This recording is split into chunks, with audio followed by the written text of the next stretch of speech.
Depuis son enfance, Ethan entendait chaque jour les mêmes paroles. Éteins la lumière en sortant, ne gaspille pas l'eau, ne laisse pas la télévision allumée dans une pièce vide. Mais pour lui, ce n'étaient pas des rappels, c'était des reproches, un poids qui pesait sur son cœur. En grandissant, il se disait souvent en lui-même « Un jour, je quitterai cette maison, je quitterai cette ville et je vivrai une vie où personne ne me contrôlera et où personne ne me fera la leçon. » Finalement, il attendait depuis longtemps une occasion de changer son destin et elle arriva enfin, un entretien d'embauche important. Avant de partir, il se tint devant le miroir pour ajuster sa chemise et se fit une promesse silencieuse. S'il obtenait ce travail, il partirait immédiatement d'ici. Juste avant qu'il ne sorte, sa mère s'approcha de lui, le regarda et lui dit « Mon fils, quand tu répondras aux questions, fais-le avec assurance.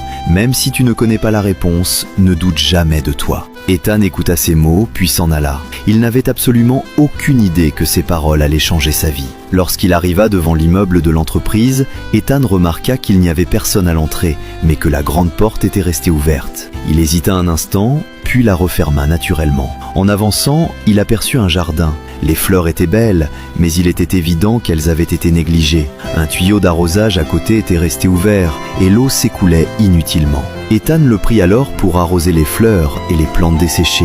Un peu plus loin, une lampe était allumée en plein jour. Il s'arrêta, poussa un « puis l'éteignit. En passant dans le couloir, il remarqua aussi que le tapis de bienvenue à l'entrée était retourné. Cela semblait être un détail insignifiant, mais il se baissa quand même pour le remettre correctement. Puis, il s'assit dans la salle d'attente. Les autres candidats avaient tous la tête baissée sur leur téléphone, et personne ne faisait attention à ce qui l'entourait. Quelques minutes plus tard, ce fut enfin son tour d'entrer en entretien. En entrant dans le bureau, il fut... Le recruteur ne regarda ni son CV, ni ne lui posa de questions sur son expérience ou ses diplômes. Il se contenta de lui demander « Quand pouvez-vous commencer à travailler ?» Ethan resta figé un instant, puis ne put s'empêcher de demander « Vous n'allez rien me demander d'autre ?» Le recruteur y répondit « Ici, quand nous recrutons quelqu'un, nous ne regardons pas seulement ses réponses, nous regardons surtout son attitude. Dès l'instant où vous avez franchi cette porte, nous vous observions. Vous avez refermé la porte, économisé l'eau,